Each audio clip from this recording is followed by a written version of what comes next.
चलो जी, let's start. Bismillahirrahmanirrahim. In the name of Allah, the most merciful, the most beneficent. So, welcome to batch 1 student 2, 4 and 5.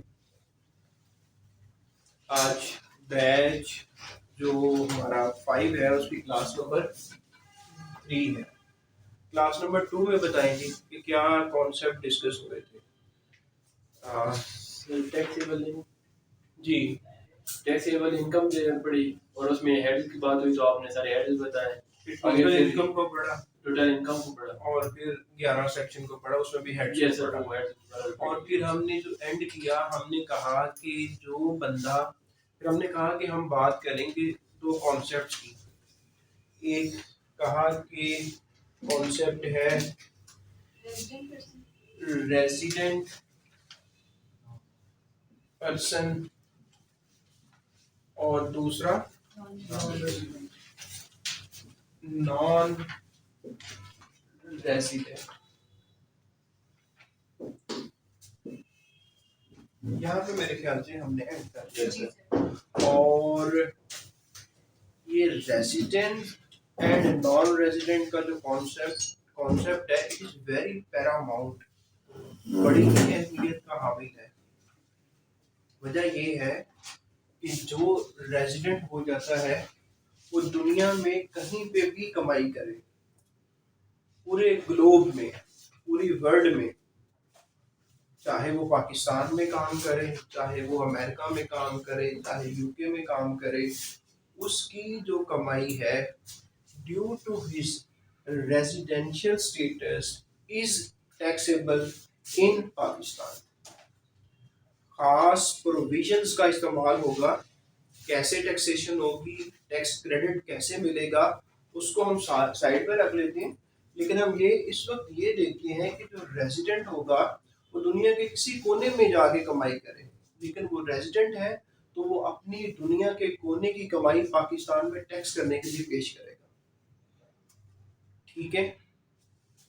और non resident जो है वो सिर्फ और सिर्फ ऐसी कमाई जो पाकिस्तान में रहकर उसने की, या पाकिस्तान में रहकर न की लेकिन पाकिस्तान से वो ओरिजिनेट हो रही है, पाकिस्तान से उसका लिंक है, वो सिर्फ उसी कमाई की हद तक टैक्स देगा पाकिस्तान में।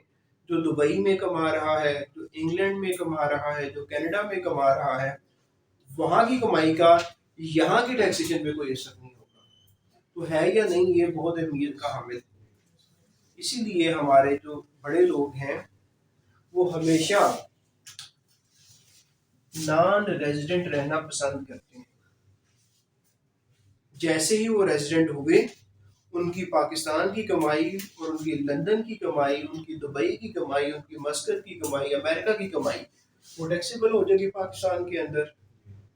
ठीक है। तो इस रीजन की वजह से हमें पढ़ना जरूरी है कि रेजिडेंट कौन होता है और नॉन रेजिडेंट कौन होता है। अभी पर्सन का तो आप सबको पता चल गया फर्क। पर्सन कौन होता है, ये कैमरा में आ रहा है ये उस्मान बताएगा, उधर से देख जी आ रहा है ना।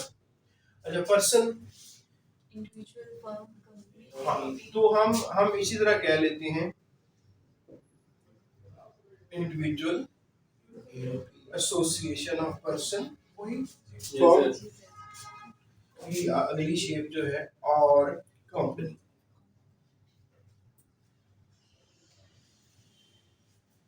अब मैं आपको बताऊंगा कि इंडिविजुअल कब रेजिडेंट होगा और कब नॉन रेजिडेंट होगा। एओपी एसोसिएशन ऑफ पर्सन कब रेजिडेंट होगी और कब नॉन रेजिडेंट होगी, और इसी तरह जो कंपनी है वो कब रेजिडेंट होगी और कब नॉन रेजिडेंट होगी। इंडिविजुअल का जो रेजिडेंट और नॉन रेजिडेंट होने का जो डिटर्मिनेशन है, जो मालूम करना है, वो फिजिकल स्टे इन पाकिस्तान से है। इसके साथ फिजिकल स्टे इन पाकिस्तान। इससे क्या समझ आती है कि पाकिस्तान के अंदर फला बंदा कितने दिन रहा। पाकिस्तान में जो टैक्स ईयर स्टार्ट होता है, लाइक अब टैक्स ईयर जो चल रहा है इसको स्टार्ट हो गया है और 30 जून 2022 को ये खत्म हो जाएगा। अगर पेपर में आ जाए कि हमें नाम बताएं कि ये जो 21-22 का टैक्स ईयर है इसका नाम क्या है, तो फर्ज साहब आप किससे डिनोट करोगे? इसे इसके लिए डिनोट करोगे, इसे क्या आप कहोगे? टैक्स ईयर 21, इसको कहोगे आप टैक्स ईयर 22, इसको कहोगे बोथ आर करेक्ट, 22 होगा। और आप क्या कहोगे? None of the above. तो आप क्या कहोगे? 22 होगा। आखिरी दिन साल का, आखिरी दिन, आखिरी दिन जिस कैलेंडर ईयर में फॉल कर रहा होता है टैक्स ईयर का नाम वही होता है। लाइक आखिरी दिन जो इस टैक्स ईयर का क्या है? 30 जून 2022।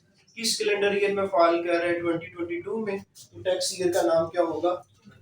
बस ये बात आपने याद रखनी है। अब मैं आ जाता हूँ कि ये एक ड्यूरेशन है, ये 365 डेज का साल होता है, ऐसे ही है। अच्छा, 365 डेज, इसको आप आधा कर दो, कितने डेज होंगे? 183 डेज। तो याद रखिएगा, अगर एक इंडिविजुअल पाकिस्तान के अंदर इस पीरियड में 183 डेज रह लेता है तो वो क्या हो जाता है? रेजिडेंट। और अगर वो ये वाला साल इसके दौरान वो 183 डेज नहीं रहता पाकिस्तान में तो वो क्या है? Non resident. रह लिया, रेजिडेंट हुआ, पूरी दुनिया की कमाई पाकिस्तान में टैक्सेबल होगी, पाकिस्तान की भी कमाई और पूरी दुनिया की कमाई। इसको आमतौर पर जो कंसल्टेंट होते हैं वो कहते हैं कि रेजिडेंट की कहते हैं PSI प्लस FSI, ये दोनों टैक्सेबल है। PSI पाकिस्तान सोर्स इनकम और फॉरेन सोर्स इनकम, ये दोनों जो है वो टैक्सेबल हैं रेजिडेंट पर्सन। लेकिन जो नॉन रेजिडेंट है उसकी फॉरेन पे कांटा लग जाता है और पाकिस्तान सोर्स इनकम जो है वो सिर्फ टैक्सेबल है। तो अब आपको इंडिविजुअल के हिसाब से रेजिडेंट का और नॉन रेजिडेंट का आप तमीज कर लेंगे ना जी। अब जो है ना हम AOP की बात कर रहे हैं, एसोसिएशन ऑफ पर्सन। दो या दो से ज्यादा लोग मिलते हैं, कारोबार करते हैं ताकि प्रॉफिट कमाया जाए, सही। तो वो एक एसोसिएशन बन जाती है, फिर टैक्सेशन में आके एसोसिएशन ऑफ पर्सन हो जाती है। अच्छा, अब ये तो एक आर्टिफिशियल पर्सन होती है, जिंदा तो नहीं होता। क्या कभी आपने किसी एसोसिएशन ऑफ पर्सन को लाहौर की सड़कों पे चलते फिरते देखा है? नहीं देखा होगा आपने, या पाकिस्तान में कहीं नहीं देखा होगा। तो इसका जब ये जिंदा ही नहीं है तो इसका स्टे इस साल के दौरान फिजिकल स्टे तो नहीं होगा। सवाल ही नहीं पैदा होता कि वो फिजिकली जनाब यहाँ पे पासपोर्ट पे वीजा लगे और वो यहाँ आ जाए या NIC बना हो तो यहाँ रहना शुरू कर दे। याद रखिएगा, जो इंडिविजुअल था इसका नेशनैलिटी के साथ कोई ताल्लुक नहीं है। फिजिकल स्टेट अगर पाकिस्तानी है वो 365 डेज में से 183 डेज नहीं रहता तो वो नॉन रेजिडेंट है। वो कहेगा मेरे पास तो नादरा का कार्ड है, लेकिन फिर भी वो नॉन रेजिडेंट है। और अमेरिकन नेशनल है, ब्रिटिश है, वो पाकिस्तान में इस 365 में से 183 डेज रह लेता है तो वो रेजिडेंट हो जाएगा पाकिस्तान का for the purpose of income tax ordinance 2001। तो AOP का फिर ये है कि इसके लिए मैं CM कहा करता हूँ, चीफ मिनिस्टर। चीफ मिनिस्टर हमने कहा हुआ है ये भी आ रहा है जी इसमें, कवर हो रहा है जिस वाले में, C and M. C for control and management. जो भी किसी बिजनेस का है जो कि एओपी के थ्रू हो रहा है, उसका कंट्रोल एंड मैनेजमेंट वो ओनली आर पार्शली, नोट करें, only or partially, or partially. Partial होता है इनकम्प्लीट, ओनली होता है मुकम्मल तौर पर। मुकम्मल तौर पर या पार्शली उसका कंट्रोल एंड मैनेजमेंट जो टैक्स ईयर है उसके दौरान पाकिस्तान में होता है, तो ऐसी एसोसिएशन ऑफ पर्सन को रेजिडेंट कह दिया जाएगा। ऐसी एसोसिएशन ऑफ पर्सन जिसका control and management CM chief minister साहब जो हैं वो ओनली और पार्शली पाकिस्तान के अंदर से मैनेजमेंट हुई उसकी, उसका कंट्रोल पाकिस्तान के अंदर रहा, तो रिजवान शाह साहब फिर क्या होगा, ये रेजिडेंट हो जाएगा। आप जलमक्सी से थोड़ा सा वापस आए, रास्ते में आ जाए, ठीक है, जल्दी इंशाल्लाह आप वापस चले जाएंगे। तो अब कंपनी के बारे में, कंपनी भी एक आर्टिफिशियल पर्सन है, ये भी घूमती फिरती नहीं है, लेकिन इसकी भी कंट्रोल एंड मैनेजमेंट होता है जी, होता है। तो इसका कंट्रोल एंड मैनेजमेंट पार्शली नहीं, होलली, मुकम्मल तौर पर पाकिस्तान के अंदर है, तो ऐसी कंपनी को क्या कहा जाएगा, रेजिडेंट कहा जाएगा। और अगर Holi control and management Pakistan में नहीं है तो ऐसी कंपनी को बस ये मैंने हल्का सा टच किया, आगे इसके अंदर बहुत सी बारीकियां भी हैं, लेकिन आप समझने के लिए ये वाला आपके शायद सिलेबस में ना हो, लेकिन आपको एक आइडिया जो है वो मिल गया है मेन कि रेजिडेंट और नॉन रेजिडेंट का कॉन्सेप्ट तो पैरामाउंट है या नहीं, इम्पोर्टेंट है, बहुत इम्पोर्टेंट है। अच्छा जी, ये हमारा क्लियर हो गया, हमने इंडिविजुअल के बारे में भी सीख लिया, एओबी के बारे में भी सीख लिया और कंपनी के बारे में भी सीख लिया। क्या आपको पता है कि जो टैक्स ईयर होता है वो कितनी तरह का होता है? ये मैंने टैक्स ईयर बताया था ना, क्या आपको पता है कि टैक्स ईयर कितनी शक्ल का होता है, कितनी टाइप्स का होता है? जी जी फरीदाबाद, टैक्स ईयर की किस्में, कोई नो प्रॉब्लम। टैक्स ईयर एक होता है नॉर्मल टैक्स ईयर,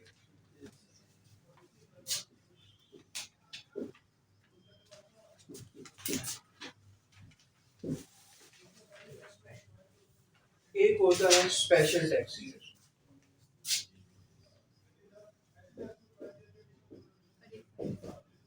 और एक फाइनल टैक्स ईयर होता है।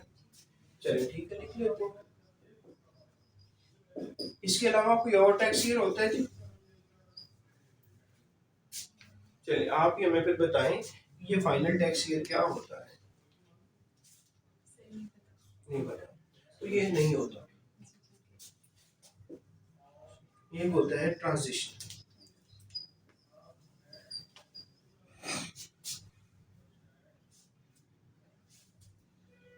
नॉर्मल टैक्स ईयर 12 महीनों का पीरियड, ये वाला जो कि एंड हो रहा है 30 जून को, जो ऐसा साल होगा उसको हम नॉर्मल टैक्स ईयर कहते हैं। ऐसा टैक्स ईयर जिसका इख्तिताम 30 जून को हो रहा है और वो 12 महीनों का है पीरियड, ऐसे पीरियड को क्या कह दिया जाएगा जी? नॉर्मल। ऐसा 12 महीनों का पीरियड जिसका इख्तिताम अदर देन 30/6 के अलावा किसी और दिन को एंड हो रहा है, 30/6 जो है जून की 30 तारीख के अलावा किसी और तारीख को हो रहा है और 12 महीने का पीरियड है, इसको क्या कहा जाएगा? Special tax. अब इसकी एग्जांपल देख लेते हैं। आमतौर पर ये होता है कि टैक्स ईयर जो है वो नॉर्मल ही चल रहा होता है, लेकिन जैसे बैंकिंग इंडस्ट्री है, इंश्योरेंस सेक्टर है, वो क्या करता है? वो कमिश्नर साहब को रिक्वेस्ट करता है कि कमिश्नर साहब हम स्पेशल टैक्स ईयर लेना चाहते हैं। वो कहते हैं वजूहात, वो कहते हैं जी कि हमने इंटरनेशनल मार्केट में डील करना होता है, इंटरनेशनली हमने फाइनेंस लेनी होती है, फाइनेंस देनी होती है, पैसा लेना होता है, पैसा देना होता है, तो वहाँ पे कुछ जो ईयर चल रहे होते हैं कुछ इस तरह से चल रहे होते हैं, तो आप मेहरबानी करके हमें भी एलोकेट कर दें वही टाइम पीरियड 12 महीनों का, कि हमारा ईयर इस तरह कर दें कि स्टार्ट करा दें एक एक ऐसे और हमारे ईयर को एंड करवा दें 31/12/21 12 महीने हमारे बन जाएंगे। और ये एंड कहाँ पे हो रहा है? इसके अलावा कहीं पे हो रहा है, 12 महीनों का है। गन्ना वाली फैक्ट्री जो है हमारी, शुगर इंडस्ट्री जो है, वो कहते हैं हम सीजनल हैं, हमारा कुछ सीजन के हिसाब से कर लें, तो उनका भी इस पे नहीं हो रहा होता, किसी और टाइम पे हो रहा होता है। इसी तरह और इंडस्ट्रीज है। तो बस फिर बात हम एंड करते हैं यहाँ पे कि जिनका इसके अलावा कहीं हो रहा है वो स्पेशल टैक्स ईयर। अच्छा, जैसे एक इंडस्ट्री है उसका नॉर्मल टैक्स ईयर ये है, लेकिन वो चाहते हैं कि हम इससे उठकर हम स्पेशल टैक्स ईयर की तरफ आ जाए, तो दरमियान में कुछ गैप होगा, कुछ पीरियड होगा, उस पीरियड का नाम क्या रखा जाएगा? जैसे आप देखो, आप टर्की जाना चाहते हैं हवाई जहाज के ऊपर, आप लाहौर से फ्लाई करते हैं, आपको दुबई में एक दिन स्टे करना पड़ता है। आपको कौन सा पैसेंजर का आपकी कौन सी कैटेगरी होती है एक पैसेंजर के तौर पे? ट्रांजिट में होते हैं आप, ट्रांजिट वीजा। ठीक है, आपकी डेस्टिनेशन ये नहीं है, आपकी डेस्टिनेशन क्या है? लाहौर से Turkey, but you are staying for 1 day in Dubai. आप दुबई में रुक गए हैं, आप ट्रांजिट पैसेंजर हैं। ठीक है, तो यहाँ पे क्या है? आपका स्पेशल है, नॉर्मल है, आप स्पेशल की तरफ जाना चाहते हैं कि मुझे ये दे दिया जाए, तो जब आप दरख्वास्त देते हैं तो यहाँ से 30/6 से यकम के दरमियान कुछ पीरियड है, उस पीरियड को ये तो कहा जा रहा है, उसी पीरियड को तो कहा जा रहा है कि ट्रांजिशनल टैक्स ईयर। तो याद रखिएगा, there are 3 types of tax year: normal, special and transitional. Now you will be familiar with, you should be happy with these 3 types of the tax year. जी सूफिया को समझ आ गई है? चलो, तो आज मैंने वेलकम नहीं किया बहुत से स्टूडेंट्स को, 3-4 हैं जो कि ऐड हो गए हैं, तो आई वेलकम यू ऑल और thank you very much join करने के लिए हमें।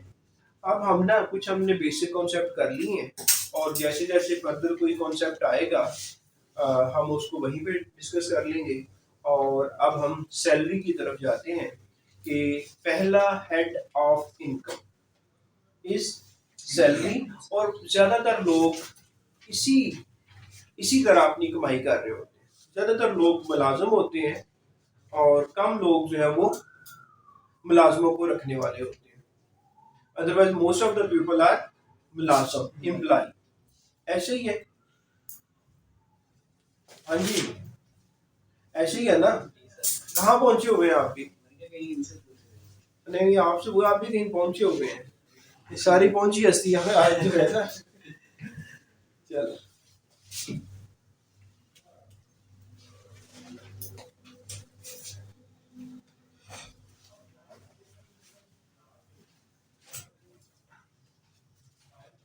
अच्छा, एक मैं अनाउंसमेंट करता जाऊं।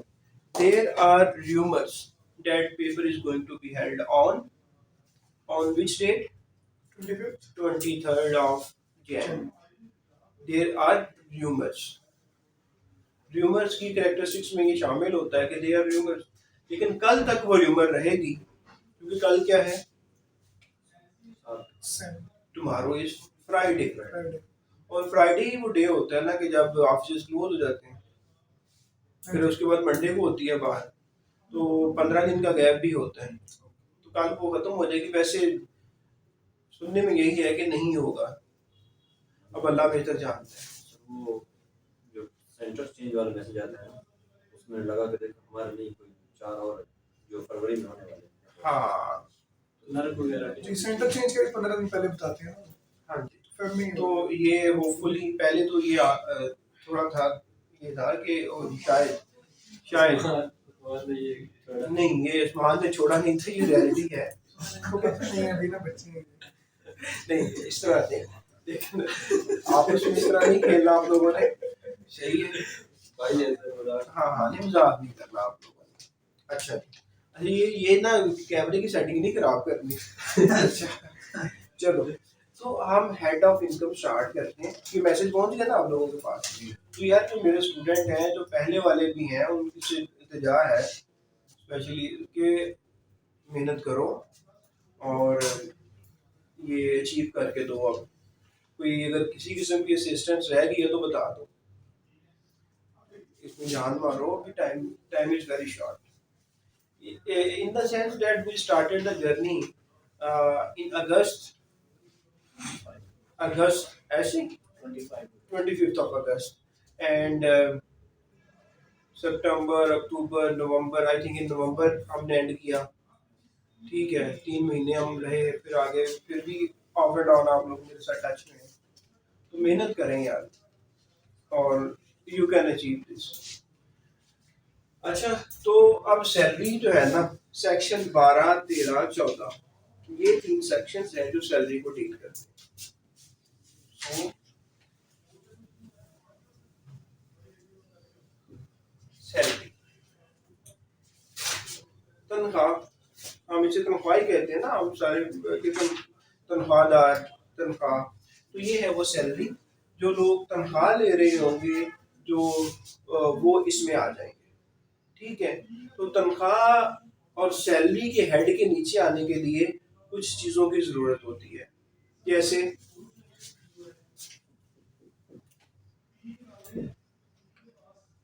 एम्प्लॉय की जरूरत होती है, मुलाजिम,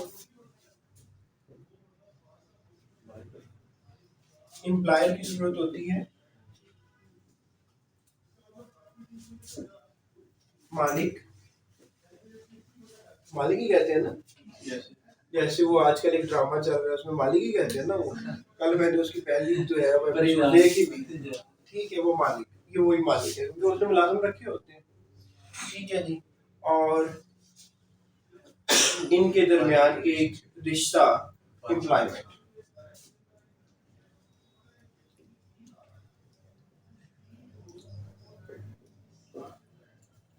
रिश्ता जो है, तो ये बेसिकली सर्वेंट, ये मास्टर, ठीक है जी, और ये एम्प्लॉयमेंट जो है एक तो रिलेशनशिप है।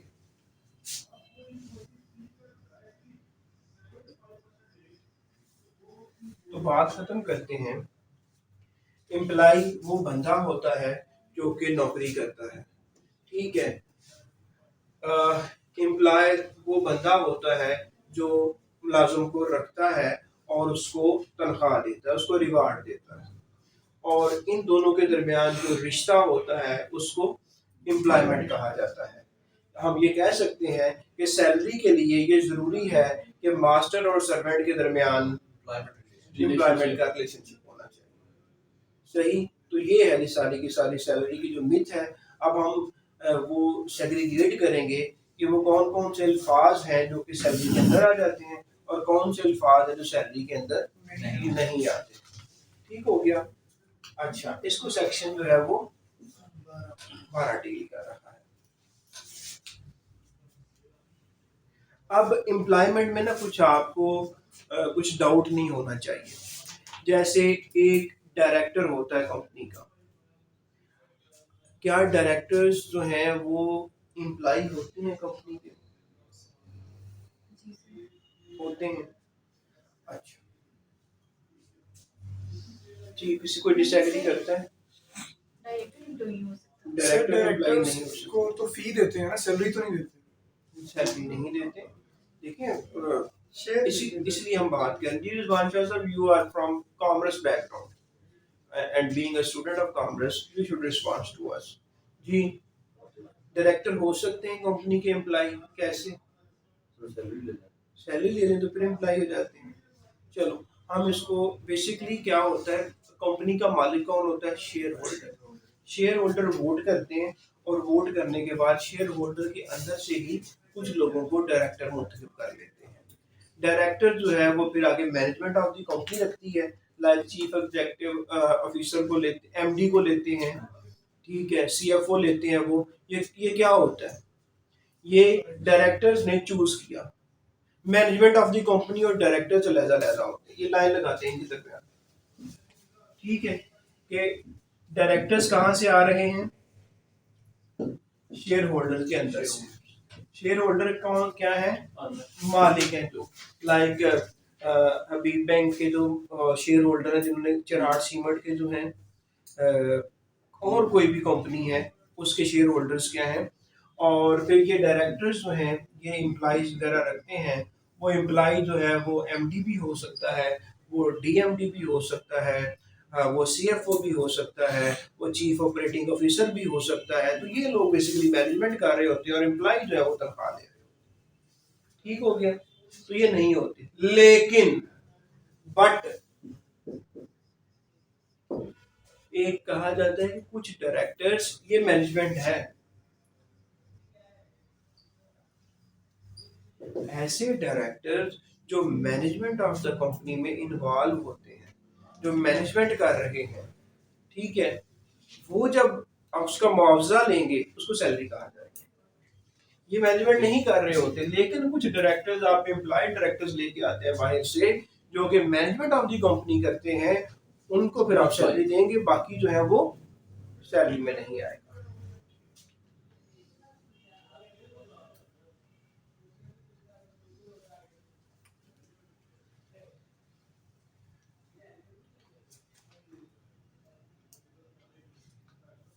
अच्छा, फिर वो इसमें एम्प्लॉयमेंट, ये मैं बेसिकली एम्प्लॉयमेंट को कर रहा हूँ। एम्प्लॉयमेंट में मैंने डायरेक्टर्स का जिक्र कर लिया कि जो मैनेजमेंट में इन्वॉल्व है वो सैलरी लेंगे, तो फिर ओके है ना शाह साहब? और फिर मैं अभी ये कहने लगा हूँ, कोई ऐसी पोजीशन कंपनी के अंदर है या बिजनेस के अंदर जिस पोजीशन की वजह से उस पोजीशन की वजह से पोजीशन होल्डर को मुआवजा दिया जा रहा है, चाहे वो फिक्स्ड है या फिर वो मालूम किया जाना है किसी भी बेस के ऊपर, तो फिर क्या होगा? वो पोजीशन, ये मैनेजमेंट, ये डायरेक्टर हो गए, फिर पोजीशन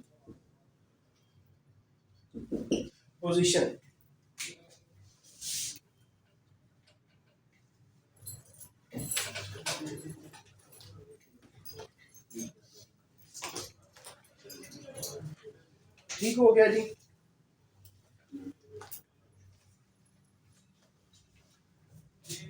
आप सेल्स रिप्रेजेंटेटिव रख लेते हैं, मार्केटिंग रिप्रेजेंटेटिव रख लेते हैं, कभी फिक्स देते हैं, साथ में कहते हैं तुम इतनी सेल करोगे, साथ में एडिशनल मिलेगा। फिक्स भी हो जाता है और साथ में जितने नंबर ऑफ यूनिट सेल करोगे एडिशनल भी मिलता जाएगा। और तीसरे नंबर पे है एक पोजीशन वाला मैंने कह दिया, और एक है office holder, public office holder. जितने भी हमारे पब्लिक ऑफिस होल्डर हैं वो क्या है? एम्प्लॉयमेंट में है।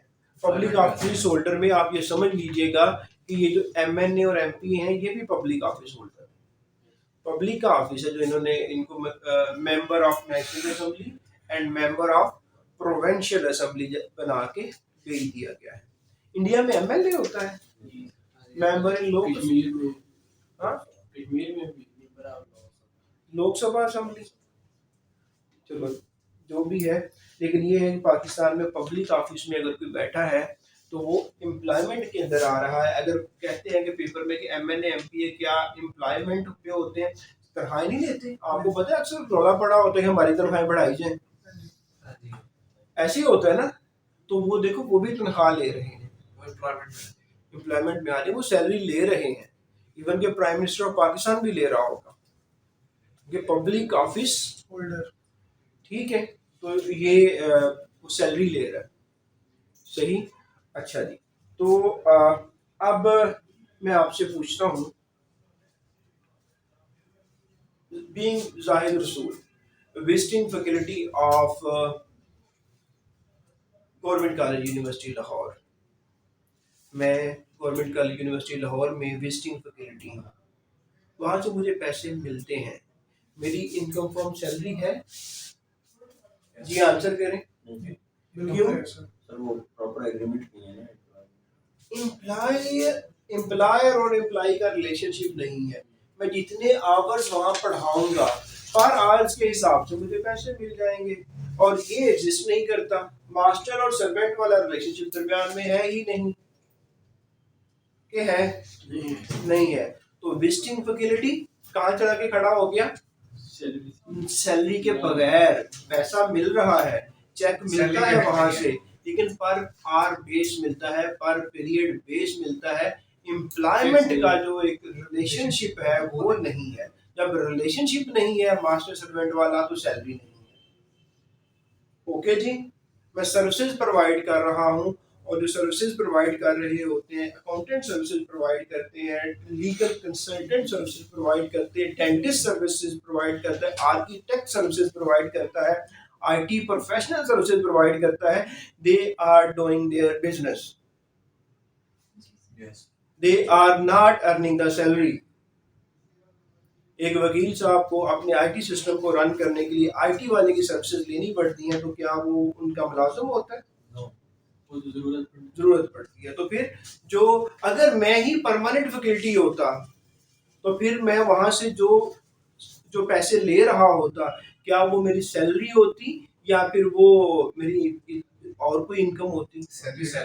वो सैलरी होती, क्योंकि मैं परमानेंट एम्प्लॉय हूँ वहां का, मैं परमानेंट फैकल्टी मेंबर हूँ, यही बात, ये फर्क है बस।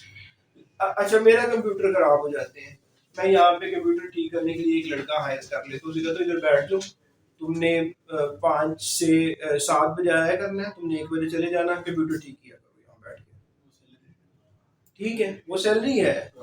मेरे कंप्यूटर खराब हो जाते हैं, यहाँ पे मैं हबी सेंटर कॉल करता हूँ, यार उधर से बंदा भेज दो कि कंप्यूटर ठीक कर दे, तो वो बंदा जो है कंप्यूटर ठीक करेगा, उसकी सैलरी होगी? सर्विस नहीं, वो सर्विस। सो दैट्स इट जी, we are happy with salary. Salary का पता चल गया, एम्प्लॉयर का पता चल गया, एम्प्लॉय का पता चल गया, और रिलेशनशिप का पता चल गया, और मास्टर और सर्वेंट का रिलेशनशिप होगा तो सैलरी होगी, अगर ये नहीं है तो सैलरी नहीं है। अच्छा,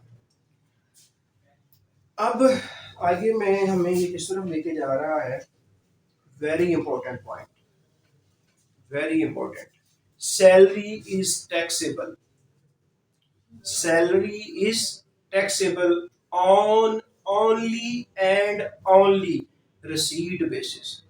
जब सैलरी आपको दे दी जाएगी, आपके पास पहुंच जाएगी, कहा जाएगा सैलरी टैक्सेबल है। सैलरी नहीं आई तो टैक्सेबल नहीं है, अक्रूड होगी। अभी जो लीगल वाले हैं उनको समझ नहीं आएगी कि अक्रूड क्या होती है, अक्रूवल का कॉन्सेप्ट उनको नहीं पता, बिजनेस वालों को पता है कि अक्रूवल का क्या पता है और कैश बेसिस का क्या होता है, पता है जी जो बिजनेस वाले हैं जी। अब हम मैं बता देता हूँ आपको, ये भी आ रहा होगा कैमरा में जी। अच्छा, याद रखना कि पेपर में आता है तो सिर्फ रिसीट बेसिस, अगर आ गया पैसा, तनख्वाह आ गई तो है, अगर अक्रू होगी, अक्रू ये होता है जैसे, मैं आपको एग्जांपल देता हूँ, बिजली इस्तेमाल करता हूँ, मैं बिजली इस्तेमाल करता हूँ, और बिजली का जो बिल का साइकिल है, बिल का साइकिल होता है ना कि 30 दिनों का बिल आता है ना, यकम, आज कौन सा महीना पीछे गुजरा है जी? दिसंबर। यकम दिसंबर 2021 मैंने बिजली कंज्यूम करना शुरू की, 31 दिसंबर 2021 बिजली के मैंने यूनिट कंज्यूम कर लिए, उन यूनिट्स को पैसों में कन्वर्ट किया गया, तो मेरा बिल बनता है 6,000 रुपया। ये महीना इसमें ये एक्सपेंस अक्रू हो चुका है, चाहे अभी तक, अब डेट क्या हो गई है 6, अभी तक बिल नहीं आया, मैंने कैश नहीं दी, लेकिन ये एक्सपेंस हैपन हो चुका है। Irrespective of the payment, cash अभी मैंने नहीं दी, लेकिन एक्सपेंस जो है वो हो चुका है। मुझे अगर कोई कहता है ना कि ये बताओ कि आपने दिसंबर के महीने में क्या कमाया, प्रॉफिट क्या है आपका, तो जब मैं प्रॉफिट कैलकुलेट करूंगा तो मैं इस खर्चे को इग्नोर नहीं करूंगा कि मैं कहूंगा अभी तक तो मैंने कैश दिया ही नहीं है तो ये खर्चा नहीं है। नहीं मोहतरम, खर्चा हो गया है, चाहे कैश दिया है या नहीं दिया। इसी तरह ये कहना चाह रहा है कि आपने दिसंबर के महीने में काम कर लिया, हम इसको टैक्स ईयर पे आ जाते हैं कि आपने 30/6/2022 आ गया, आपके एम्प्लॉयर ने इसमें 12 महीने आपसे काम लिया, 11 तनख्वाहें दे दी, 11 सैलरी आपको दे दी, काम आपने 12 महीने किया है, सैलरी 11 मिली है। जो 12वीं सैलरी है वो कहते हैं मैं आपको 2 तारीख 7वां महीना 2022 को दूंगा। अब मुझे बताओ, जब आपको पे टैक्स के लिए अमाउंट कैलकुलेट की जाएगी, पूरे सैलरी कैलकुलेट की जाएगी 12 महीनों की, तो क्या 12 महीनों को कंसिडर करोगे या 11 महीनों को? 11 को करोगे, क्योंकि मैं आपको बता रहा हूँ कि जो सैलरी है वो टैक्सेबल किस पे है, रिसीव्ड बेसिस पे। हालांकि अक्रू हो चुकी है, सर्विसेज आपने दे दी हैं, नौकरी आपने कर ली है, आप तो कहो कि मैंने तो 12 महीनों की नौकरी कर ली है, 12 महीनों के ऊपर टैक्स होना चाहिए, लेकिन नहीं, कानून कह रहा है salary is taxable on received basis. समझ आ गई है? अक्रू का भी पता चल गया है कि जब भी इस महीने का प्रॉफिट एंड लॉस निकाला जाएगा, आप कहोगे कि मैंने सेल्स की हैं 1 लाख की, मेरे खर्चे आए हैं 80,000 के, और मेरा बिल बिजली का जो है ये 20,000 ग्रॉस प्रॉफिट आ गया, इसे समझिए कॉस्ट ऑफ सेल है, ठीक है। 20,000 मेरा ग्रॉस प्रॉफिट आ गया, बिजली का खर्चा कितना 6,000, 14,000, ये अक्रूवल बेसिस के ऊपर अकाउंटिंग हो रही है, ठीक है। वेयरएज भी पे नहीं किया, ये अक्रूवल है, लेकिन सैलरी के बारे में टैक्सेशन में कहा जा रहा है अक्रूवल नहीं है, रिसीव्ड बेसिस के ऊपर। ये कॉन्सेप्ट आपको मैंने देना था, आई होप कि आपको पहुंच गया होगा। चल सर, नेक्स्ट मंथ में फिर ये अप्रूवल रिवर्स हो जाती है? कैसे? तो अप्रूवल कंपनी लास्ट किसके कॉन्सेप्ट में कह रहे हो? अभी आप यहाँ टैक्स के बारे में आप एम्प्लॉयर के बारे को बन के सोच रहे हो, एम्प्लॉय बन के सोच रहे हो, किस तरह सोच रहे हो आप? एम्प्लॉयर अगर अपनी कंपनी में लास्ट डे पे अप्रूवल चला देते हैं, अप्रूवल रन कर देते हैं, तो नेक्स्ट मंथ में वो एक्चुअल बिल जब आ जाएगा, जो पे करना है उसने, वो अप्रूवल फिर रिवर्स करेगा। बेटा, एम्प्लॉयर बिजनेस कर रहे हैं इसलिए नौकर रखा हुआ है उसने, तो एम्प्लॉयर तो अपना कैलकुलेट ऐसे ही करेगा ना, और अगर एम्प्लॉयर का जो भी टैक्स ईयर होगा उसमें तो एक्सपेंस क्लेम कर चुका होगा। अब हम दूसरी तरफ सोचते हैं एम्प्लॉय के बारे में, एम्प्लॉय सिर्फ ऐसे करेगा, एम्प्लॉयर तो अपने खर्चे क्लेम कर देगा ना, क्योंकि उसने तो खर्चा कर, उसने तो सर्विसेज ले ली, उसने तो अपना हिसाब किताब एक पीरियड का करना है, वो तो बिजनेस इनकम है ना, बिजनेस इनकम की तो ये नहीं है रिसीट बेसिस पे, वो तो अप्रूवल है, ठीक है। उसका अब आपने किसके शूज में बैठ के देखना है, आपने अपने एम्प्लॉयर के शूज पहने हुए हैं या आपने एम्प्लॉय के शूज पहने हुए हैं? एम्प्लॉय के हैं तो वो रिसीट है, अगर एम्प्लॉयर के शूज पहने हैं तो ये है, तो ठीक हो गया। एक और छोटा सा क्वेश्चन है, अगर 30/6 को सैलरी के लिए क्रॉस चेक इशू किया है सर, तो फिर वो अभी मुझे उस तरफ आने दो, अभी मैं आपको बताने लगा हूँ, अभी मैंने इसको डिफाइन करना है कि कब समझा जाएगा कि सैलरी रिसीव होगी। अब ये उस पर हम डिस्कशन करेंगे, जो आपका क्वेश्चन है ना, इसको हम ना सिनेरियो के साथ बताएंगे कि कब कहा जाएगा। हाँ भाई अशरफ, कुर्बानी किधर है? हाँ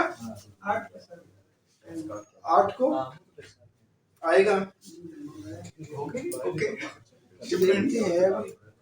TCS हो गया? फ्लाइट से वो आ रही है। अच्छा देख लेना यार। चल चलो तो आप इसको खत्म करके ना, चलो पास करो जी इसको ना, मुझे ये बता दे कब समझा जाएगा कि हमने कहा कि salary is taxable on receipt basis, कब समझा जाएगा कि सैलरी रिसीट हो गई है? नंबर वन जी, number one actually receipt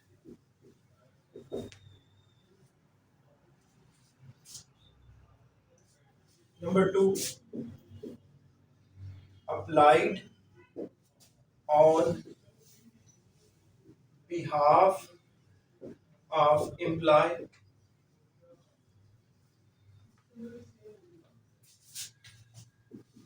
instruction of employee। अब मैं इसको खत्म कर देता हूँ बात, ये सर्वेंट आपको पता चल गया है ना?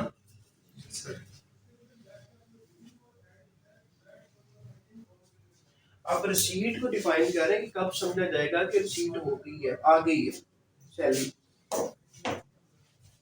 Instruction of employ, operation of law. Student ये बताएं आज सिग्नल ठीक आ रहे हैं आपके पास नेट के? जी पूछें इनसे।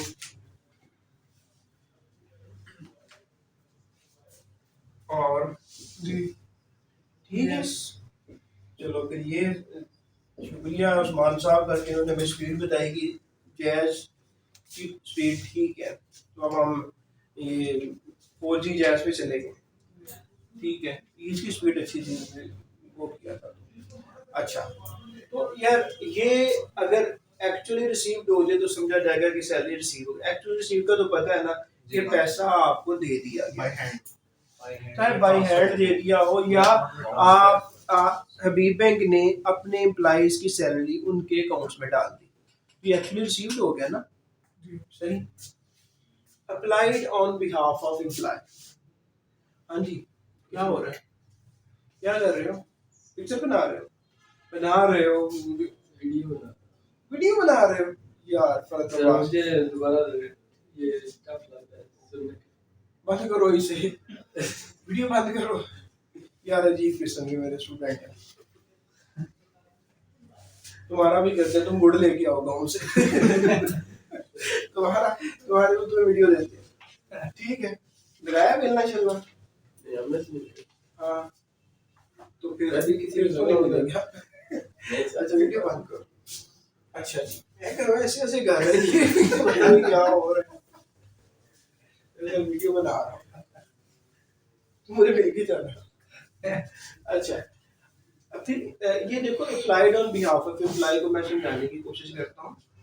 जैसे एम्प्लॉय जो है वो प्रोविडेंट फंड में कहते हैं मेरा इतना पैसा डाल दिया जाए, सैलरी होती है एम्प्लॉय की, एम्प्लॉय ऑप्ट कर लेता है कि मेरा इतना पैसा प्रोविडेंट फंड में डाल दिया जाए, तो वो अप्लाई कर दिया जाता है उसके बिहाफ पे, उसके अकाउंट में डाल दिया जाता है। तो क्या ये सैलरी नहीं होगी, ये रिसीट नहीं हो जाएगा? क्या आपका प्रोविडेंट फंड है, आपके भी कटते होंगे ना, तो जब अगर आपके प्रोविडेंट फंड में अप्लाई कर दिए जाए तो क्या कहा जाएगा कि सैलरी रिसीव्ड हो गई। इंस्ट्रक्शन ऑफ एम्प्लॉय, आप जो है आपने लाहौर जिमखाना की मेंबरशिप ली हुई है, आप अपने HPL को या अस्करी को कह देते हैं कि अस्करी बैंक आप इस तरह किया करो, मंथली मैंने वहाँ पे कुछ 6-7 हज़ार रुपया मेरा लाहौर जिमखाना का वो फी है, तो सब्सक्रिप्शन फी आप ना ऑटोमेटिकली हर महीने की डेट को ट्रांसफर कर दिया करो। इंस्ट्रक्शन दी हुई है आपने, आपकी इंस्ट्रक्शन के मुताबिक आपका एम्प्लॉयर अस्करी बैंक ट्रांसफर कर देता है, हो गया। तो आप क्या कहोगे, मुझे रिसीव नहीं हुई सैलरी, हो गई है। ठीक है तो अब वो जो आपका क्वेश्चन था रिसीव वाला उसको हम देख रहे हैं। फिर ऑपरेशन ऑफ द लॉ, अब आपको ही फिर कहते हैं कि आप डिफॉल्टर हो गए कहीं पे, अदालत ने कहा कि इसको पकड़ के लाओ और इसे पैसे रिकवर करो, पता चलता है कि आप अस्करी के मुलाजिम हैं, अदालत असली बैंक को कहती है कि ठीक है, इसकी मंथली सैलरी आती है, जी आती है, इसकी सैलरी इसको नहीं देनी, हमारे अकाउंट में लाहौर हाई कोर्ट की रजिस्ट्री में जमा करवा दी जाए। बैंक रजिस्ट्री में जमा करवा देगा, कोर्ट के ऑर्डर के मुताबिक जमा करवा रहा है, आपको भी मुझे सैलरी नहीं मिली, मिल गई है जी, ऑपरेशन ऑफ लॉ की वजह से वहां चली गई है सैलरी, ठीक है। और मेड अवेलेबल, अभी मेरे पास फरद अब्बास साहब हैं और हम एम्प्लॉयमेंट और एम्प्लॉय के रिलेशनशिप में चले जाते हैं, मैं इनको महीना खत्म होता है चेक दे देता हूँ, ये चेक जेब में डालते हैं, जंग चले जाते हैं, चन्योट चले जाते हैं, ठीक है, 10 दिन इस्तेमाल ही नहीं करते और अगला साल शुरू हो जाता है नया टैक्स ईयर, ठीक है। चलो इस तरह करते हैं, 30/6/2022 आया, मैंने इनको 28/6 को चेक दे दिया, इन्होंने चेक को जेब में डाला, ये चले गए जी चन्योट, ये आए 15/7 को, जब अपनी सैलरी का हिसाब करने लगे थे, इस साल तो मेरी सैलरी जो है वो 11 महीने आई है, क्योंकि मैंने कौन सा कैश जमा करवाया है भाई जान, मेड अवेलेबल, आपको चेक दे दिया है, आपके पास मेड अवेलेबल कर दिया है, अब आपने उसको इस्तेमाल किया या नहीं किया ये आपकी मर्जी है, लेकिन आपकी रिसीट हो गई है। तो ये है जी सिनेरियो, यहाँ पे समझा जाएगा कि सैलरी रिसीट हो गई है। अब कोई अगर आप इनमें से कोई क्वेश्चन है कि इसके अलावा कोई नया सिनेरियो बना सकते हैं तो बना लिया, हम उसको आंसर कर लेते हैं। चेक डिसऑनर हो गया फिर रिसीव नहीं है, फिर रिसीव नहीं है, चेक डिसऑनर हो गया तो मेड अवेलेबल तो ना हुआ ना, मेड अवेलेबल तो तब है कि जब वो जाएं और आगे से बैंक वाले कहें 100 बिस्मिल्लाह आ जाए, हम आपको कर रहे हैं, ठीक है, तो वो आगे से वो कहें जी तो बैलेंस ही कोई नहीं है, वापस चले जाए, तो फिर ये मेड अवेलेबल की डेफिनेशन नहीं हो सकती। चलिए आगे,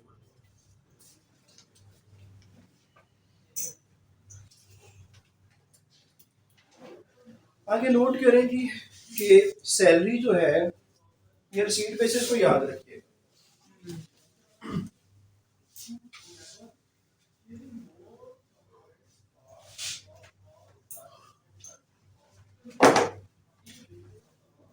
salary may be of revenue nature or capital nature.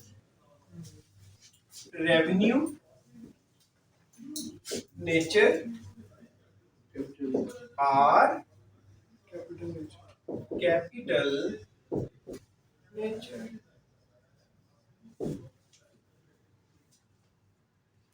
अगर पेपर में कहा जाता है कि salary is of only and only revenue nature, only and only capital nature, both revenue nature or capital nature, none of the above, तो फर्द माशा आप आंसर क्या लगाएंगे, it can be a revenue nature, it can be a capital nature। revenue पता है कि आपको पता है कि जो आमतौर पर सैलरी मिल रही होती है उसको revenue nature ही कहा जाता है, और capital nature की एग्जांपल हम इस तरह दे देते हैं, आपको इकट्ठा इतना ज़्यादा पैसा मिल जाता है, क्यों मिलता है, लाइक गोल्डन हैंडशेक, टर्मिनेशन, ठीक है, सही, या कैपिटल कुछ और आपको चीज़ दी जाती है और उसकी आप कंसिडरेशन मालूम कर लेते हैं। तो रेवेन्यू जो salary can be revenue nature और कैपिटल नेचर, एमसीक्यू आपने खुद हैंडल कर लेना है, जिस तरह भी पेपर है आपको अंडरस्टैंडिंग होनी चाहिए कि सैलरी या कैपिटल नेचर की भी हो सकती है और रेवेन्यू नेचर की भी हो सकती है। सैलरी सिर्फ और सिर्फ रिसीट बेसिस पे टैक्सेशन होगी, आगे जाके इसको मैं थोड़ा सा आपको इसको मैं खुद ही डिसएग्री करूंगा, लेकिन वहां तक पहुंचने दें फिर मैं बताऊंगा कि मैं डिसएग्री क्यों करता हूँ, कि यहाँ पे मैं ओनली एंड ओनली कह रहा हूँ, लेकिन वहां पे मैं क्या कह रहा हूँ, ठीक है। आगे बढ़ते हैं, अब ना आपके पास मुझे 2A है आपके पास, सबसेक्शन ए ऑफ सब class A of subsection 2 of section 12, और 2A खोलें यार साहब, खोला है, वहाँ पे बहुत से नाम लिखे हुए हैं, वो सारे मुझे लिखवाना शुरू कर दें। सैलरी में क्या है जी, ये देखिएगा जी, पे जी, आगे wages, remuneration including leave pay, रेशन, payment, ठहरो, लीव पे, जी, payment in payment in lieu of leave, payment in lieu of leave. अभी ये जो भी मैं नाम लिख रहा हूँ ना, ये सारी की सारी सैलरी है। मैं इसलिए लिख रहा हूँ कि अगर पेपर में वो पूछ लेते थे कि सैलरी में ये शामिल है या नहीं है, तो ये जो मैं लिख रहा हूँ सबको आपने रट्टा लगाना है कि वो चार चीजों को लिखी तो दरम्यान में एक स्पेशल चीज की घुसा दे जो नहीं है। तो अगर आपको आता होगा ये वाला है तो फिर ही आप आंसर करोगे ना। ठीक है, ठहरो ठहरो ठहरो 1 मिनट, सब्र सब्र।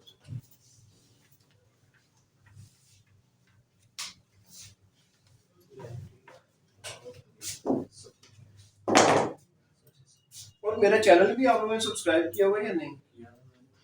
हाँ बेकरमानी किया हुआ नहीं कि मैंने चेक करना है आपका। ये मेरे अशरफ साहब बड़े अच्छे दोस्त हैं। हाँ है यार, इसको काइंडली फील करें यार। अच्छा, पे आगे payment in लिeu overtime of payment हो लीव, जाएगा। ओवर टाइम नहीं, अभी पेमेंट इन ल्यू ऑफ चले जी। लीव पे payment in lieu of leave in lieu of of leave overtime over time time payment bonus bonus commission क्या commission commission fees फी gratuity gratuity और work condition supplements और work condition supplements work condition supplement. इसके अलावा बस खत्म। तो आपने ये 11 के 11 अल्फाज याद रखने हैं। ये 11 के 11 अल्फाज आपने क्या करना है? याद करना है, मेमोराइज करना है। अब इसको बता यार, पे क्या होता है? नॉर्मली जो एक वाइट कॉलर बंदा जॉब कर रहा होता है उसकी पे आती है, यही है ना। जो ऑफिस में बैठ के लोग काम कर रहे होते हैं उनको पे मिलती है ना। जो फैक्ट्री में लोग काम करते हैं अक्सर उनको वेजेस मिलते हैं, ऐसे ही है। और फिर रेम्यूनरेशन क्या होता है? फिर मुआवजा ही कहा जाता है इसको भी। रेम्यूनरेशन यही होता है ना, आपको रिवार्ड क्या मिल रहा है, इसका रेम्यूनरेशन क्या है आपका। सही। तो ये अगर तीनों अल्फाज भी हों तो ये सैलरी को कॉन्स्टिट्यूट करेंगे। किधर की सैलरी? सारी की सारी सैलरी ही है। लीव पे के बारे में आपकी क्या राय है? लीव पे क्या है? सैलरी आप पेड लीव होती है, पेड लीव होती है। महीने में कितनी छुट्टियां अलाउ हैं? सैटरडे संडे के अलावा एक अलाउ है। आप एक छुट्टी ले लेते, क्या सैलरी कटती है? नहीं कटती ना। तो वो जो सैलरी मिल रही है, इवन कि आपने लीव ली हुई है, तो वही तो लीव पे है। You are not performing the job on a certain day, but still your employer is giving you the salary, giving you the pay, that is leave pay. So ठीक है, leave pay। फिर payment in lieu of leave, फिर ये क्या है? Payment आपको वही आपकी जो पेमेंट मिल रही है, पैसे मिल रहे हैं इन ल्यू ऑफ, बावजूद इसके या इसके इन ल्यू ऑफ उसके मुतबादल के तौर पर लीव के मुतबादल के तौर पर आपको पैसे मिल रहे हैं। ये कौन सी है? रिटायरमेंट के करीब। जब आप सारी उम्र काम करते हैं, आपकी एनुअल लीव बची होती है। अक्सर एनुअल लीव अलाउ होती है साल में, आप नहीं ले पाते क्योंकि वर्कलोड बहुत ज्यादा होता है। तो वर्कलोड आप बोझ उठाया हुआ है, तो आपने किसका बोझ उठाया हुआ है? एम्प्लॉयर का। एम्प्लॉयर जब आपकी नौकरी पूरी होती है, आप टर्मिनेशन पे जा रहे होते हैं, एंड करने जा रहे होते हैं, उस वक्त या तो आप छुट्टी ले लें, या वो फिर भी कहते नहीं यार आप छुट्टी नहीं मिलेगी। आप कहते हो फिर मेरी ये इतनी बनी होती है, इतनी मेरी छुट्टी बची हुई है। अक्सर सरकारी मुलाजमों की 9-10 महीने बची होती है। इन ल्यू ऑफ लीव क्या मिल जाता है? लीव के मुतबादल के तौर पर क्या मिल जाता है? पेमेंट। तो जो लीव के मुतबादल के तौर पर payment in lieu of salary, in lieu of leave जो मिलता है वो भी क्या है? सैलरी। ओवर टाइम पेमेंट होता क्या है? नॉर्मली जॉब होती है 8 घंटे की, 8 बजे आओ 4 बजे छुट्टी कर जाओ। प्राइवेट सेक्टर में तो अगर आपका जो कॉन्ट्रैक्ट ऑफ एम्प्लॉयमेंट है, उससे ज्यादा घंटे, उससे ज्यादा आवर्स काम करोगे तो फिर आपको क्या मिलना चाहिए? Over time. तो अगर आपको ओवर टाइम मिलेगा तो क्या वो आपकी सैलरी नहीं होगी? बिल्कुल सैलरी होगी। याद रखिएगा, वो शायद कंफ्यूज करे कि इनमें से कौन सा जो है वो सैलरी नहीं है। Over time is also salary. Bonus क्या है? सैलरी सैलरी है। आपने अच्छा काम किया, आपको बोनस मिल गया। कंपनी ने कुछ टारगेट रखे हुए तो वो अचीव कर लिया, आपको क्या मिला? एफडीआर में बोनस जैसे नहीं रिवार्ड मिलता, मिलते हैं। इसको रिवार्ड मिलता है एफडीआर में। अक्सर 6-7 सैलरीज मिल जाती हैं अगर इमरान खान नहीं हो तो। लेकिन लेकिन पिछली दफा तो इमरान खान ने भी यकीन कर दिया ना, खुल के 2 और बहुत ज्यादा लिए हैं रिवार्ड। ठीक है जी। कमीशन होता ये है कि अच्छा हम अपने मुलाजिम रखते हैं, मुलाजिम रख के कहते हैं यार देखो तुम्हें मैं ना 15,000 सैलरी दूंगा, उसके बाद जितनी मार्कर बेचोगे हर मार्कर के पीछे 1 रुपया दूंगा। ठीक है, तो एक तो सैलरी होगी और साथ में कमीशन देना शुरू कर दिया। एम्प्लॉयर और एम्प्लॉई का रिलेशनशिप है, एम्प्लॉयमेंट वाला है, ऊपर कमीशन भी मिल रहा है तो क्या होगा? सैलरी। ग्रेजुएटी ये क्या है? ये बुला क्या है? Lump sum amount. ग्रेजुएटी इज, अगर ग्रेजुएटी को हम सर्च करते हैं इंटरनेट में तो इसका मीनिंग आता है टिप, जो कि एक वेटर को दी जाती है, एक गाड़ी पार करने वाले को दी जाती है, वो इसे टिप कहा जाता है। लेकिन अगर ब्रिटिश की तरफ जाए तो ब्रिटिश इसे कहते हैं कि आपने किसी से एम्प्लॉयर और एम्प्लॉई का रिलेशनशिप रखा तो जब उसकी सर्विस खत्म होने लगती है तो उसको आपकी लमसम पेमेंट देते हो, इकट्ठे पैसे देते हो। वो इकट्ठे पैसों का नाम क्या है? ग्रेजुएटी है। ठीक है, तो ग्रेजुएटी अगर आपको मिलेगी तो ये क्या होगा? सैलरी होगा। और अब बात आ रही है वर्क कंडीशन सप्लीमेंट। ये हमें अशरफ साहब इसके बारे में आगाह करेंगे। ये अशरफ साहब कहते हैं सप्लीमेंट लो, तुम्हारी सेहत खराब हो रही है, तुम्हें उनकी ज़रूरत है, तुम्हारे जो है वो कैल्शियम की कमी है, ये सप्लीमेंट लो। वो अक्सर बॉडी बिल्डर्स बन रहे होते हैं, वो सप्लीमेंट्स लेते हैं। वर्क कंडीशन सप्लीमेंट्स बताएं जी। जैसे स्टील मिल वाले में होता है। Very good.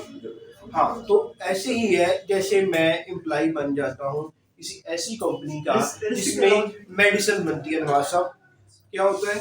मेडिसिन बनती है। तो मेडिसिन फैक्ट्री में जो या मेडिसिन कंपनी में काम करने वाले लोग, उनको हेल्थ इश्यूज आ जाते हैं क्योंकि जब वो प्रोसेस चलता है टैबलेट बनाने का तो एवेपोरेट कर रहे होते हैं जो कि मिट केमिकल्स होते हैं, वो एवेपोरेट कर करके आप लोग उन्हें इनहेल कर रहे होते हैं, अपनी बॉडी के अंदर लेके जा रहे होते हो। इस वजह से आपकी हेल्थ खराब होना शुरू हो जाती है। तो आप वर्क कंडीशन की वजह से आपको कुछ सप्लीमेंट मिल रहे हैं, कुछ एडिशनल पैसे मिल रहे हैं, वो क्या सैलरी होगा या नहीं होगा? वो सैलरी होगा। तो ये मैंने आपको कुछ चीजें लिखवा दी, इनको याद रख लीजिएगा। ठीक है, ये सारी की सारी कॉन्स्टिट्यूट करेंगे सैलरी को।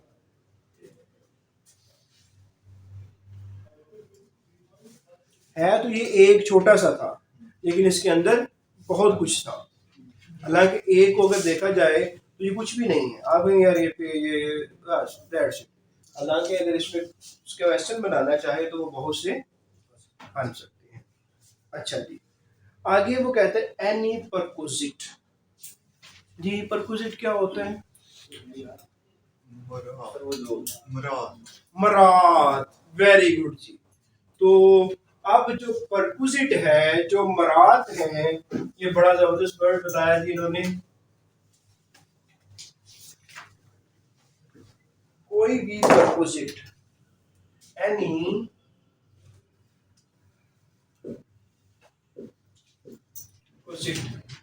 मराद, आपको रहाइश दे दी जाती है बगैर किराए के, आपकी इंश्योरेंस करवा दी जाती है, आपको ड्राइवर दे दिया जाता है। ये सारा क्या है? आपको टेलीफोन की सहूलत दे दी जाती है। What are these?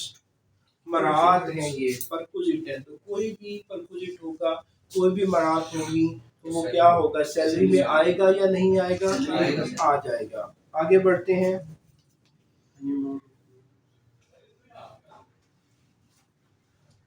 कहता है कोई भी अलाउंस, कोई भी कैश अलाउंस अगर आपको दिया जा रहा है, वो सारे का सारा क्या होगा? सारी की सारी सैलरी होगी। माँ सवाए इस चीज के कि आपने वो एम्प्लॉयमेंट को पूरा करने के लिए अलाउंस आपको इसलिए दिया जा रहा है कि आपने जो आप असाइनमेंट दी गई है उसको फुलफिल करने के लिए आप खर्चा कर रहे हैं, इस वजह से आपको अलाउंस मिला, तो वो सैलरी के पार्ट नहीं होगा। सही, वो सैलरी में नहीं आएगा। अदरवाइज आएगा आपको मोबाइल की फैसिलिटी दे दी गई और वो आपको कहा जी हम आपको हर महीने 3,000 रुपया मोबाइल अलाउंस दे देंगे जी, आपने कालें करनी है हमारे कस्टमर को, तो ये आपकी मराहत है? नहीं, ये आपको अलाउंस क्यों मिल रहा है? क्योंकि आप कंपनी का बिजनेस चला रहे हैं, ठीक है। तो इसको मराहत नहीं समझा जाएगा, ये अलाउंस नहीं होगा और इस अलाउंस को सैलरी में शामिल नहीं किया जाएगा। अरे जब ट्रेनिंग पे जाते हैं अब कहाँ पे ब्राड चले गए? या 12 दिया तो वो अपने शेयर से किसी और शेयर से हाँ, तो आपने किराया दिया, आपने किराया दिया, वापस आए तो आपको किराया मिल गया। ये देखो, आपने आप कल ट्रेनिंग करके आओगे तो आप किस उसका फायदा किसको होगा? डेफिनेटली आपको भी होगा, लेकिन उसका इमीडिएट फायदा किसको हो रहा है? एम्प्लॉयर को। एम्प्लॉयर भेज रहा है। अभी सारे पाकिस्तान के इंस्पेक्टर लाहौर आ रहे हैं, डायरेक्टरेट ऑफ ट्रेनिंग लाहौर के अंदर, पॉइंट ऑफ सेल और 40B के ऊपर अभी FBR हार्ड आने लगा है, तो इंस्पेक्टर को ट्रेनिंग दी जा रही है, ठीक है। तो वो अटक से आ रहे हैं, मेरे दोस्त आए, ठीक है, वहाँ से चले यहाँ तक आए, उनको अगर कुछ अलाउंस मिलता है, कैश मिलता है, तो क्या सैलरी होगी? नहीं। वो ट्रेनिंग करने के लिए FBR का काम करना है जाकर उन्होंने, ठीक हो गया, आगे बढ़ने दो।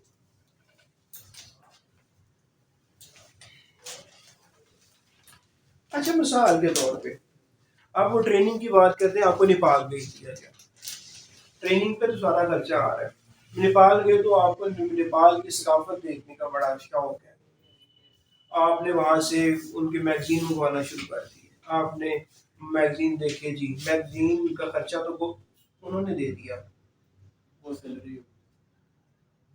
अब देखो, आप नेपाल गए, FBR ने आपको नेपाल भेज दिया कि नेपाल का, हम लेट्स सपोज हाइपोथेटिकली, नेपाल का रेवेन्यू कलेक्शन सिस्टम बड़ा अच्छा, हम है नहीं, मैं नहीं कह रहा अच्छा है, लेकिन हम हाइपोथेटिकली सपोज कर रहे हैं, ठीक है। नेपाल मेरे मुंह में आ गया तो मैंने बात कर दी, नेपाल चले गए, आप वहाँ गए और FBR ने भेजा कि सिस्टम देख के आओ। आप नेपाल में FBR की कलेक्शन करने के लिए आपने कहा चलो यार यहाँ पे नेपाल हिमालय है, हर तरफ पहाड़ ही पहाड़ है, चलो मैं ना गाइड लेता हूँ, घूमता फिरता हूँ, देख दो, खर्चा वो भी FBR ने दे दिया।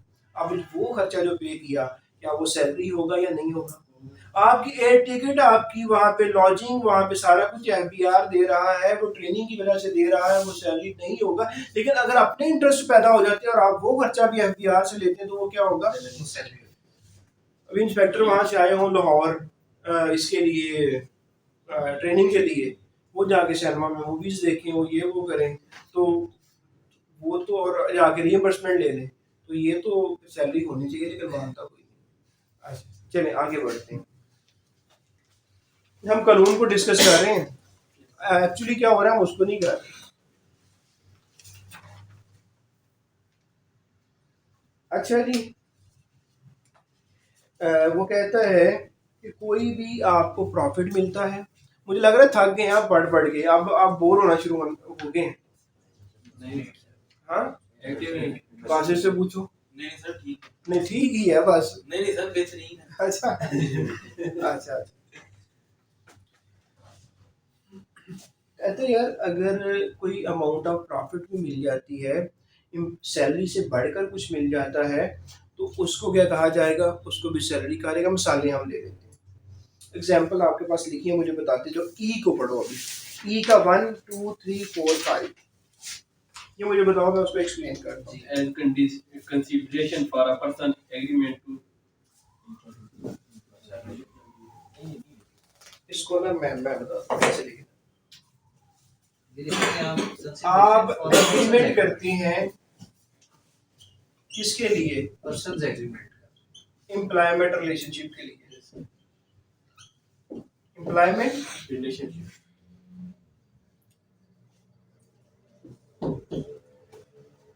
यहाँ मैंने कहा था कि एक दिन यहाँ पे कॉन्ट्रैक्ट हो रहा था एक चार्टर्ड अकाउंटेंट का पढ़ाने के लिए, 10 लाख। ठीक है। तो एम्प्लॉयमेंट एग्रीमेंट में जाने के लिए उन्होंने कहा था पहले मैं चेक लूंगा, मैं कल को आप कहेंगे हमें आपकी सक्सेस नहीं चाहिए, मैं पीछे 7-8 लाख छोड़ के आ रहा हूँ, ठीक है। तो मैं नई आपके साथ एग्रीमेंट कर रहा हूँ, वो तो मेरा जाता रहेगा, मुझे पहले 50 लाख का चेक दें कि आप मेरी सर्विसेज लेते रहेंगे। एग्रीमेंट में इंटर होने के लिए आपने कुछ पैसा लिया। अब चेक से हट के हम थोड़ा सा दूसरी तरफ आ जाते हैं। आपने एक्चुअली कहा कि मैं एग्रीमेंट तब करूंगा जब मुझे आप 7 लाख रुपए दे देंगे, क्योंकि मेरी डिमांड बढ़ी है, मैं कहीं और पढ़ा लूंगा, ठीक है। अगर आप चाहते हैं कि मैं आपके पास आऊं कि मेरे साथ एग्रीमेंट करें और मुझे इतने पैसे दे दें, ये आपने हालांकि कुछ भी नहीं दिया, कोई सर्विसेज नहीं किया, आपको पैसा मिल गया, क्या ये सैलरी होगा या नहीं होगा?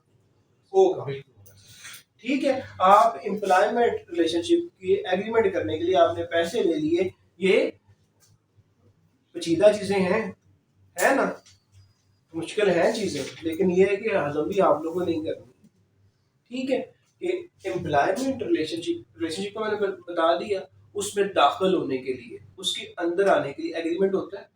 आप कहीं भी नौकरी करें, वो आपको वो साइन नहीं करवाते, कॉन्ट्रैक्ट कॉन्ट्रैक्ट साइन करवाते हैं। हाँ जी डिमांड है जी, मैं कॉन्ट्रैक्ट तब साइन करूंगा, पहले पैसे रखें, इतने देते हैं लोग, ठीक है।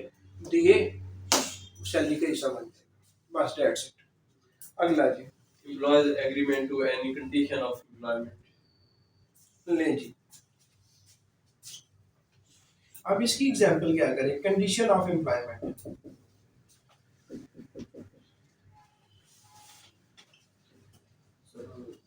अक्सर कुछ ऐसा होता है कि आप कुछ आइडिया देने लगे। सर ये होता है कि अगर कहीं बंदा काम कर रहा होता है, वहाँ से अगर उनका एग्रीमेंट खत्म हो जाता है, कंपनी कहती है कि यहाँ से एग्रीमेंट खत्म भी हो गया तो आपने कहीं और काम नहीं करना है। हाँ एग्जैक्टली यही है, ये कंडीशन ऑफ एम्प्लॉयमेंट है। और कंडीशन ऑफ एम्प्लॉयमेंट ये है कि आपके पास कुछ बड़े अच्छी रेसिपीज आ गई, बड़े अच्छे फार्मूलाज आ गए, क्योंकि आपने उनके साथ काम किया है। तो वो कहते हैं कि ठीक है हम टर्मिनेट कर देंगे, लेकिन इस एम्प्लॉयमेंट की वजह से आपने रिटायर होने के या आपको निकाले जाने के 6 माह बाद तक आपने काम नहीं करना, आप किसी और के साथ काम नहीं कर सकते, ये कंडीशन है ना। हाँ जी हालांकि people are free, they have the freedom to join any association, our constitution provide this right, देता है ना जी। आप नौकरी कर सकते हैं किसी के पास भी, आप कोई भी एसोसिएशन ज्वाइन कर सकते हैं, आप आज़ाद हैं, ऐसे ही है। लेकिन कंडीशन लगाई जा रही है, तो कंडीशन लगाने के बाद जब ये लगती है कि कहता है अच्छा 6 महीने में को आपके जाने के बाद मुझे नौकरी नहीं करनी, आप क्या दोगे फिर इस चीज का? कुछ पैसा मिलेगा इस कंडीशन की वजह से? पैसा मिलेगा, सैलरी होगा या नहीं होगा? सैलरी होगा जी। आगे क्या कहता है? On termination of employment, whether paid voluntarily or under an agreement. Golden handshake की बात कर रहे हैं। गोल्डन हैंडशेक का पता है? Yes, yes, golden handshake. Golden handshake का पता है? सोने वाला हाथ मिलाना, हैंडशेक हाथ मिलाना, गोल्डन सोने वाला, तो गोल्डन हैंडशेक। गोल्डन हैंडशेक, पैसा मिला गोल्डन हैंडशेक से, क्या ये सैलरी होगा या नहीं होगा? होगा जी। सही होता क्या है यार? यही कि आपकी टर्मिनेशन होगी। कहते हैं आपकी मुद्दत मुलाजमत तो नहीं पूरी हुई, लेकिन हम आपको कहते हैं इतने पैसे लो, हमारी जान छोड़ो। स्टील मिल वालों ने कहा कि गोल्डन हैंडशेक करें, घर घर जाएं, 1-1 करोड़ रुपया लें, चले जाएं, निकले यहाँ से। पीटीसी वालों ने भी इसी तरह किया होगा कि गोल्डन हैंडशेक करें और जाएं। एफबीआर भी करने लगा था, लेकिन नहीं हो सका। तो हम गोल्डन हैंडशेक करने वालों में आगे आ गए थे कि चलो यार जाना तो है, चलो हैंडशेक करके चले जाए तो गोल्डन हैंड ही ले जाइए यहाँ से। अच्छा ठीक है। अभी मैं परसों अटक से दोस्त आया हुआ था, हाँ, yesterday he was on training or day before yesterday he was with me, he was also worried, अब आप लोग परेशान ना हो जाना, just due to promotion structure, क्या बंदा बड़ा ज़बरदस्त हो और फिर आगे प्रमोशन जो है वो जल्दी ना हो। अभी वैसे एसोसिएशन वगैरह बन रही हैं, इंस्पेक्टर्स काम कर रहे हैं कि हमारा जल्दी, जिस तरह पुलिस में भी इंस्पेक्टर आए थे, फिर वो डीआईजी तक गए, एसएसपी बने, तो उनको ऐसे नहीं सीएसपीज ने छोड़ा था, उन्होंने कुछ स्ट्रगल की थी, फिर उन्होंने कोर्ट वगैरह से करवा के तो फिर उनका प्रमोशन का सिस्टम सेट हुआ था और फिर वो डीआईजी बने और एसएसपी बने। तो ये एफबीआर के भी जो इंस्पेक्टर हैं जब कमिश्नर बनेंगे तो उनको कुर्बानियाँ देनी पड़ेंगी। तो देखते हैं कौन गेटी बांधता है। ठीक है जी, शायद आप लोगों में जो कहता बड़ा लीडर आ जाए थोड़ा तो बात कर देगा जी। सर ये क्वेश्चन आया एक, हाँ हाँ, सर ये solely expanded, what is solely expanded performance? वो तो पीछे सर Solely expanded performance, ये क्या है एक्सपेंडेड? सर ये जो आपने हमारा amount of any allowance provided, इसमें वो लफ्ज इस्तेमाल हुआ है। तो लेके आओ यार। सर ये सेकंड ये लफ्ज सर कह रहा है, ये मोहम्मद हाशिम है, कह रहा है 2C में है। तो अच्छा बेटा देख लेते हैं। सेकंड लफ्ज सर अंडरलाइन सब्सिस्टेंस है, रेंट है। सब्सिस्टेंस ये है जो महंगाई वगैरह का जो इफेक्ट है उसको कम करने के लिए रेंट कराया है, यूटिलिटीज बिजली पानी गैस, ठीक है, एजुकेशन तलीम है, इंटरटेनमेंट मूवी शो भी देखनी है, ठीक है, ट्रैवल अलाउंस आने जाने का खर्चा है, but shall not include any allowance solely. यही यार सोली है भाई, सोलमली मैंने कहा बता दें, सोली यार, वही जो आपने सिर्फ बताया और कि सिर्फ एक ही पर्पस के लिए सोली एक्सपेंडेड खर्च किया है, सिर्फ एक खास मकसद के लिए खर्च किया गया है। किसका? In the performance of the employee's duty. तो यही तो मैंने बताया था यार, कि जैसे मैंने मोबाइल का बताया था कि सिर्फ एम्प्लॉय ने 3,000 रुपए का जो उसमें बैलेंस जो जलाया, सोली एक्सपेंडेड, सिर्फ और सिर्फ इस वजह से खर्चा किया। क्यों? क्योंकि वो एम्प्लॉयर के क्लाइंट को फोन करता था। तो यही तो मैंने साल बाद में बताया था मैंने, जो कारोबार का काम करने के लिए हो रहा यही तो ये वो सोली एक्सपेंडेड है due to perform my duty because I am employ. तो ये सोली एक्सपेंडेड जो है वो सैलरी का हिस्सा नहीं होगा। उन्होंने स्पेलिंग गलत कर दी होगी ना वहाँ पे, लिखने में जल्दी में मोबाइल से टाइप हो रहा होगा, तो देयर इज नो इशू। तो बच्चा ये दो और जल्दी से बता दो क्योंकि सारे शहजाद कॉल कर रहे होंगे, उनकी क्लास स्टार्ट है। चलिए आगे। अच्छा चलो यार, इसको हम जो है ना आज सैलरी जहाँ तक होगी, आई होप कि अगर आप ये हजम कर लें तो ये काफ़ी होगा, ठीक है। और I again repeat, income tax law is one of the most complex law of planet earth, ठीक है। So let's end the class and इंशाल्लाह we are going to meet tomorrow at 7:45. Thank you very much sir